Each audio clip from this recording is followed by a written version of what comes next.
Hi, everybody, and welcome to another episode. I think it's episode 13 of Sold with Updike Pugh. I'm Jeff Updike. And I'm Weston Pugh, and we are here to talk about everything about Dallas real estate. Today, I think we've got a pretty good cross-section, don't we, Jeff? Yeah, we've 4 houses to talk about that are in different parts of the city, a little bit different price points from each other, certainly different living styles from one another. Right. I think we've tried to cover condos, some single-family homes, zero lot line, just kind of North Dallas. gamut. Yeah. Yep. And the first one that we're going to talk about is going to be 6508 Duffield Drive, and this is far north Dallas. And I don't think we have actually gone this far into Dallas so far, and this one came up. One of the reasons that we kind of picked on this one, and we'll get to it in a minute, but it was a really good alternative to mid-century modern. But let's talk about where this is actually located first. Okay, this is a really great location that's right off of Campbell and Preston Road. It is between Hillcrest and Preston. It is a very established neighborhood, both financially and long-term residents that have been there. And one of the things you can help grade a neighborhood by how great it is how long people have lived there, and there are a lot of longtime residents in this section. Yep, and when we were actually previewing this, one of the great things is that one of the neighbors stopped and talked to us and told us how good the house was. So with that, we'll kind of carry on. This is going to be a 4-bedroom, 3.5 bath, and it's 3297 square feet, built in 78. Yep. Now, one of the things about this home is that we see it as a mid-century modern almost, so it's a 70s light. And this is one of the ones that if you can't get to mid-century modern, this is a really good opportunity and adjustment for this one. We've had good updates in this one. Yep, that you walk into this and you're greeted right there by this living room on the left-hand side that looks out to the side yard there. And they've done a really great job updating this home. As you can see in that picture, the stainless steel fireplace surround. It has new carpet in many sections of the house. Yep. Just really a great home. So this actual floor plan is designed where it has a master at the front and then a second ensuite at the front as well, and then transitions from living room into what was just the dining room. The home has a front and a back, which is great. Off of the living room and the dining room, there is going to be a wet bar, and then you have the additional 2 bars. And then the actual eat-in kitchen is at the back with an additional eating area. So it has a really good working space. You can see right there that they've done a good job with the white on white, nice countertops. And then you can see just into the upper left-hand corner of that photograph, there is going to be a ceiling fan, and that is the area that is the second living room. So lots of good natural light in this one. Yeah. Transitions in multiple areas to the outside. So whether it's in the master or the second bedroom, you have access. And then out back, it overlooked a creek, isn't that? Yes, it backs up to, or kind of landscapes down toward a creek area. You don't get to sit on the edge of it or anything, but No. But it is.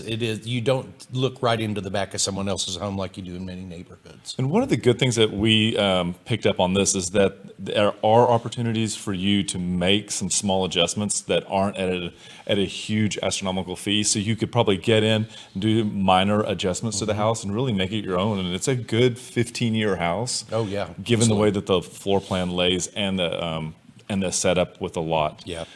This one's priced at $560,000, which is about $170 a square foot. One of the things that you'll find with the way Dallas real estate works is the farther you get out from the core of the city, usually the dollar per square foot falls. There are certainly neighborhoods that, you know, that bring a higher dollar per square foot, but this is well within the range of what we find a lot of people looking for. Yep. And we just want to say thank you, Valerie Neely, for letting us highlight your home. So moving on, we're going to come south just a little bit, and this is going to be to 12342 Montega Plaza. Jeff, tell us a little bit about this area. This is really probably been one of my favorite neighborhoods for a very long time. It is inside the LBJ Loop, right off of the tollway and north of Forest Lane. So it's kind of tucked into just a kind of a four square. You can get pretty much anywhere in the city within a matter of minutes if you live here. And Montego Plaza is a private community that has is really kind of its own drive-through community. So you not only have a circle, streets that circle all the way through, you also have little private driveways that come off of that. So no through traffic, really. They are all zero lot line type homes. Many of them are, this unit is a 2-story home, but there are 3 stories out there as well that give you more square footage. Now, one of the things that you can grade a neighborhood like this on is how many realtors live in there, because realtors always gravitate towards something they feel is a really good buy. And this neighborhood has tons of realtors in it. So we want to talk a little bit. This is going to be a 2-bedroom, 2-bath. And this one has been pretty well renovated from head to toe. Move-in ready. I would say this is probably an A plus. Yeah, I would agree. Built in 1980, and it's 1892 square feet. Now we'll talk a little bit about the floor plan. Looking at it from here, we see we have windows above, and then we also have nice windows on the other 2 sides. But this gives you a great way for you to set up your furniture. You're not required and constrained. The actual bedrooms are set up so that they are on opposite ends of each other. So this is what we'd call a roommate situation, and it's excellent for this. The exact same fact is that you don't share any common walls. This is a quick look at the master that we have right here, and this actually opens up to its own courtyard. So again, you get that in-out lifestyle, which is great. And what separates this from the garage is an outdoor space. The outdoor space is not covered, but it is cemented. So it's really good for potting, and it has a really nice feel to this one. The other thing that we liked about this floor plan or this home was that the neighborhood actually had many walking trails. So getting out, meeting your neighbors, this actually has a true community feel, and we feel like this one would be one where someone could move in that's not from Dallas and really get in and feel comfortable and get to know neighbors quickly. Yeah, you could. You'd feel like a part of the community very quickly with this one. And again, to reiterate something Weston said, this is all on one level, which makes it an ideal living situation if you have parents that need to live with you, or if you happen to have a college-age child that's coming back to live at home. It's a wonderful opportunity for that. And we were and priced at $399 is a fantastic deal, I think, especially with the level of renovation on this one. And that brings it in at $211 a square foot. And we'd like to say thank you to Sherry Pizitz for letting us talk about her home. Thank you, Sherry. This was a wonderful home. You do justice with this one. Moving on to the next one, we're going to move into what we call, this is going to be a condo.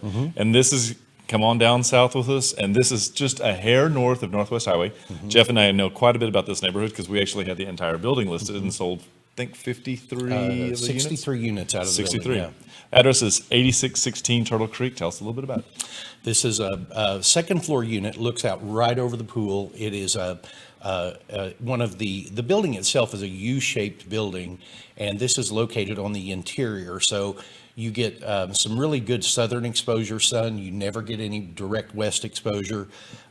Location-wise, you are literally, I don't know, a quarter of a mile from North Park Mall. It is a great, convenient walking neighborhood. There's a community park that's about, I'm going to say, a block and a half north of here. So if you're an outdoors person, but you want to have a real easy lifestyle, this is a great building for you to consider.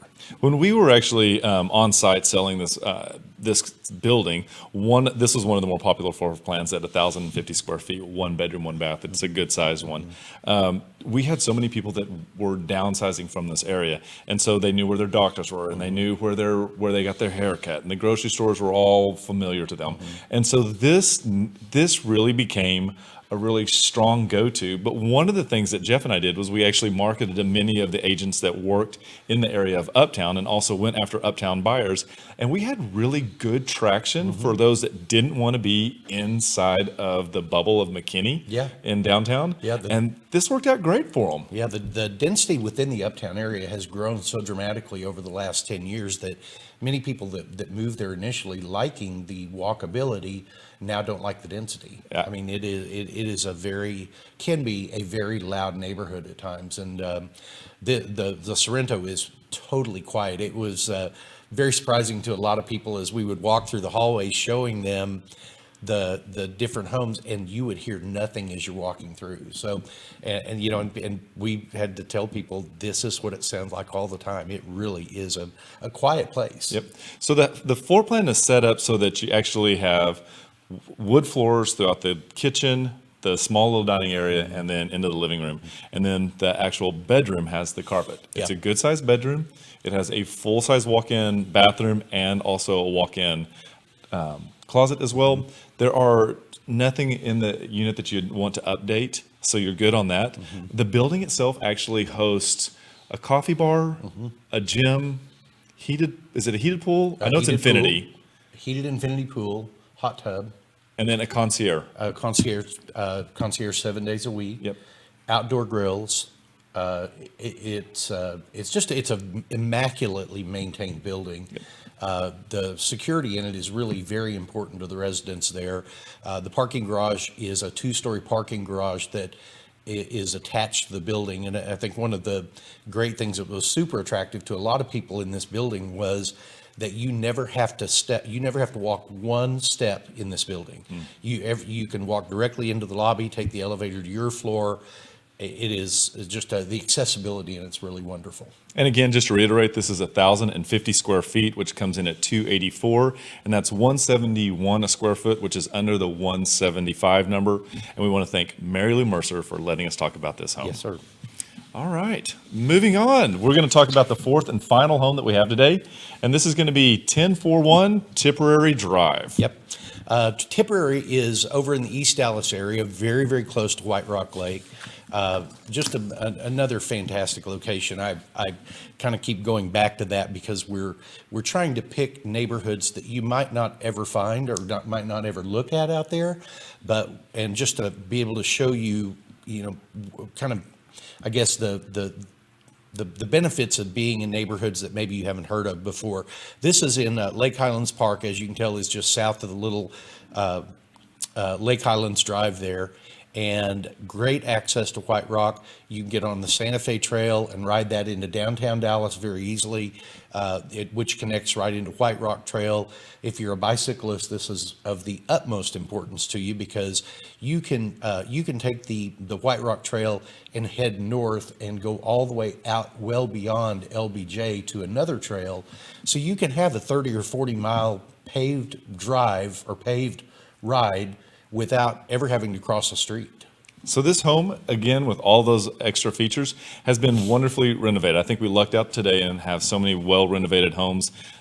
This one is going to be a 3-bedroom, 2-bath. It's 1,330 square feet, and it was built in 1953. The renovators have done a really strong job of coming in with a nice, clean palette, adding the front door that is a little mid-century modern and still has that bright paint. And inside, they've also gone ahead and taken care of the original hardwood floors that were there and opened some of the walls to allow today's buyers with today's desires and furniture to be set up. Inside, you'll see that they've gone ahead and placed the recessed cans in the light, which is one of the things that most people want when they move into a house. We've got 2-inch wood faux blinds throughout that also allow for privacy. And they're one of the things that you don't think about, but actually make a house completely move-in ready, meaning you don't have to put the sheets up or anything like that. They've also gone ahead, and one of the bedrooms that you can see peeking through right there has barn doors. A nice architectural feature. Very sensible in areas that don't have a great place for a door situation. And as we move into the kitchen, one of the things that they've done wonderfully in the kitchen is they've gone in with a more modern, clean-looking wood kitchen and then really finished it off well with kind of a signature architect setting of those cabinets. And then a thick granite countertop. It's almost a 3 centimeter with a bullnose edge, and then has about a 6-inch backsplash. So it's not quite normally what we see, but all in all, it adds a very strong and elegant look to this kitchen that I think is something that buyers in today's market would really appreciate. Yeah, the scale that they use to design all of this really fit well together. Like Weston said, the 5 or 6 inch tall backsplashes is a very unusual size. Usually you see them about 4 inches, but they just fit because of the way that they wanted to put those two cabinets up on the wall and not have your normal configuration right there. And one of the things that we really saw that we appreciated in this house was that the agent, Terry Gum, has done an excellent job of detailing all of the work that has done behind the walls. So if you want to get a detailed look at that, please contact us, let us know. But everything has been done from the HVAC compressor, the roof and leaf guards on the gutters, and then there's also a tankless hot water heater. So this house has really been put through the paces. And again, like we said, move-in ready. I would give this an A for move-in ready. Absolutely, ready to go. So this one comes in at $389 a square foot. Nope, 389,000. 389,000. Thank you very much for that correction. I would be buying that myself. And it's $292 a square foot. And we want to again thank Terry Gum for letting us highlight her home. Yep, thank you, Terry. So, Let's talk about okay. money. So we'd like to move into our conversation about money. And so if you'd like to get your checkbooks out right now. Well, taking donations. No. One of the things that we wanted to share with you today was I had an opportunity to interview the lender that we work with frequently, Jeremy Radcliffe with SWBC Mortgage. And Jeremy is one of those really knowledgeable guys about his finance world, but he also cares so much about the people that he works with that it comes through in every transaction. So I had an opportunity to sit down and chit chat with Jeremy and just kind of bounce a few general questions about financing around with him. And so we're doing this because we know a lot of people are going to be looking at the spring market when they're ready to buy. And so let's listen to the interview with Jeremy, and maybe it'll give you some things to put on your to-do list between now and when you get ready to do that purchase. Today, I've got Jeremy Radcliffe with SWBC Mortgage with us. Jeremy is our preferred lending partner, and Weston and I have worked with Jeremy now for, 8 years, 7 years. Not that much. Yeah, and we just really enjoy working with him. Weston and I come in and talk about financing, but we're usually talking about it from kind of the 30,000 foot level. And Jeremy's who we really rely on, that knows all of the detail about it. So, Jeremy, what do you see going on in the mortgage industry? Yeah, it's been kind of an interesting market, as everyone's kind of hearing about in the news. The Fed continually raising interest rates. It's got some people a little bit kind of concerned, what's going to happen in the next 12 months, 18 months. And the thing that I try to tell people is we're still in historically low interest rates. Like if you go back and look at, I think I talked with my parents, they said they were like 12% when they initially bought home. Obviously, nobody's looking at 12% interest rates these days. But the point being, when I got into the market, we're starting to kind of see rates tip over into that 5% region. And it's got some people a little bit concerned, but what I tell people is, when I started into this, probably close to about 8-9 years ago, I had people refinancing from 6% into 5%. So they were thrilled to get into the fives.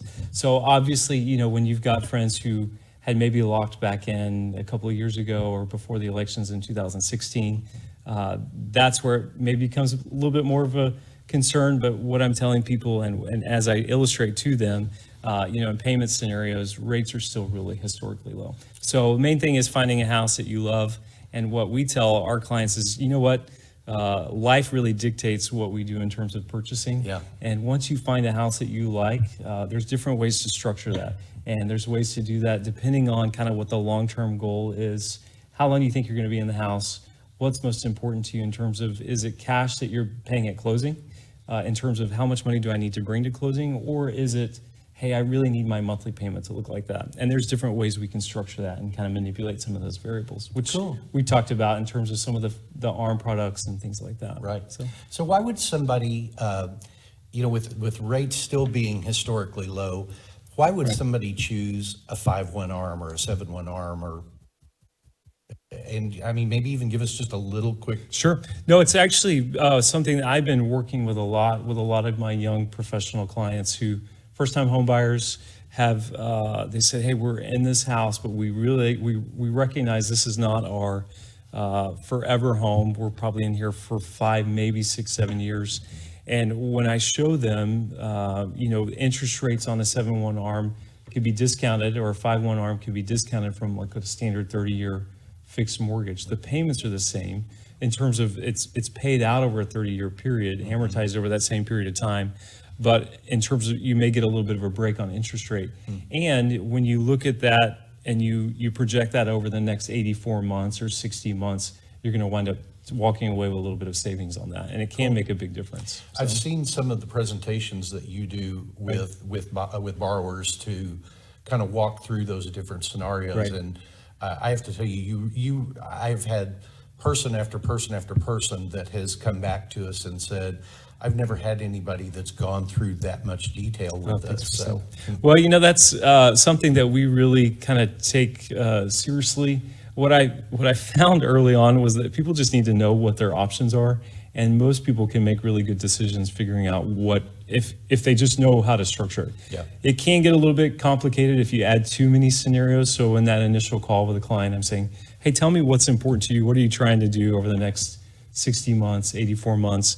Let's figure out a plan that works and really fits for what their overall financial goals are. So we were meeting today with some people that are in the process of buying a home, and they were talking about, going to online lenders. And, that just, as the realtor part of that transaction, it really scares me because, our experience with online lenders is, number one, they don't have the face, they don't have someone like you facing me that's got to tell me why that deal is going to close late, or potentially those people are going to lose their earnest money. Correct. And so after we kind of talked through a couple of those scenarios, I think the people gave it a lot more thought about using you. Yeah, and the thing I'd say on the online, I think what people want to know is they want to know that they're not getting taken advantage of.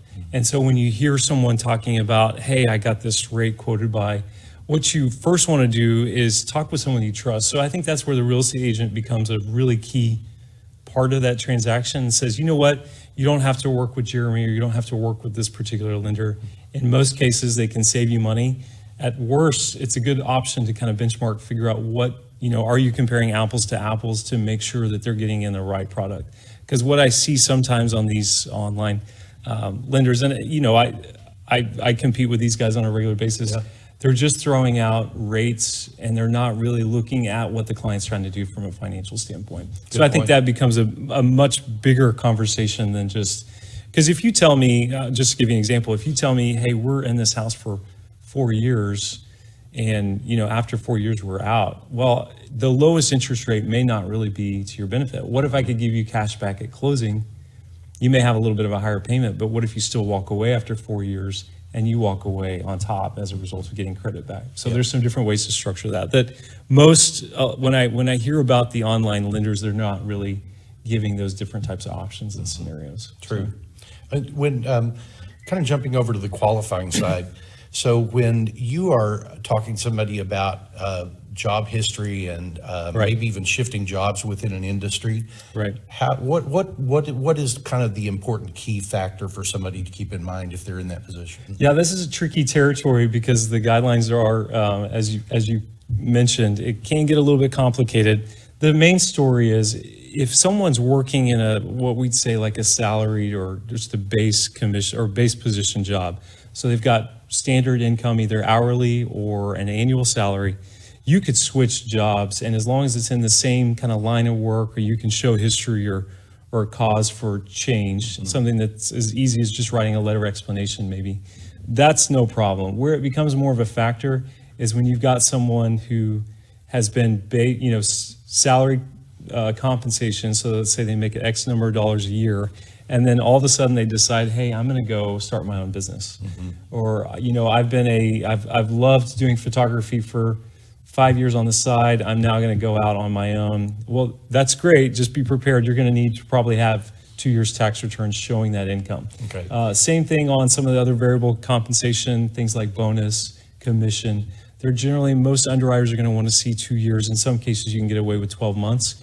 It just becomes a little bit case-by-case scenario in terms of that. So. And on self-employed borrowers, you're really looking at generally you're looking at the amount of money that they report as their adjusted gross income on their tax return, not Correct. all the gross receipts. Exactly. So you could have you could kill it in sales, but if you're writing off all of the income in terms of your expenses and things like that, it can get a little bit, you're basically taking away from that income. There are ways to do that, and that's another reason why I really recommend a client speak to a loan officer early on, is because I can show them ways to do that, still benefit from a tax standpoint, but then also not lose some of that qualifying income. That's great. Yeah. One last question. Sure. So we try to stay in touch with all of our past clients and customers. I know you do a really good job at that also. Why is it important to the customers that they stay in touch with you even after they close on their purchase? I thank you for saying that. I have not always done a really good job of staying in contact with my clients. And it's something that I've really thought through, and in some senses have regretted and gone back to my clients and apologized to them, because what I recognize is this is not a one-time transaction. Like, I really hope that we can carry people. We're managing their debt for the long run. And so the biggest reason for that is there are opportunities down the line where a client could come back and say, and now that we're tracking that information, I could come back and say, hey, you know what, we were able to do this back when rates really dropped. And I was able to come back and say, hey, you know what, at the time you might have had quite a bit of credit card debt. Hey, have you considered using some of the equity now that's in your house? Or even the way the property values have gone up for a couple of years, being able to manage that and track that, and then being able to drop mortgage insurance, things like that. If you don't have, and this is another, not to hit on the online lenders again, but this is another way where they're probably not doing the full work that's involved in really making sure that what's the way someone's managing that mortgage debt is on a consistent basis. And we look at opportunities like that on a regular basis, seeing, is there an opportunity for someone to potentially do a no-cost refinance? Is there an opportunity for someone to maybe build in a little extra equity over the next few years and get to a certain point where they want to sell? So, cool. Yeah, good question. Well, thank you so much for coming in today. My pleasure. I can't tell you how much we enjoy working with Jeremy and his entire team, because they follow up, they do what they say they're going to do. Thank you. They really are great at making people feel comfortable with the financing process. So we'll have all of Jeremy's contact information in the information down below our feed. And so, Jeremy, thank you again. Thank you, guys. Appreciate you letting me come on. You're welcome. Thanks. Well, thank you guys for tuning in for that. That was a wonderful conversation you got to have with Jeremy, and we hope that it gets you closer to your goals of home ownership and gives you some guidelines that are easy for you to follow. Yep. So thank you guys for tuning in to, basically, this is Thanksgiving Eve. Yep. So, and if you want to follow us on Facebook, we would love for you to do that. You can also reach out to us and follow us on Instagram. There we always have really cool pictures of our properties and kind of things that are going on around our world out there. Our website is just full of information about buying a home, selling a home, really pretty much anything you want. And then also we have homeprice.fyi set up where you can go get the value of your home instantly. Of course, if you're in the Stone Age and you want to pick up the phone and call, here's how you do that. So just reach out to us. We really do appreciate working with all the clients we get and spending time with you here today. happy Thanksgiving, everyone. Bye-bye. Thanks.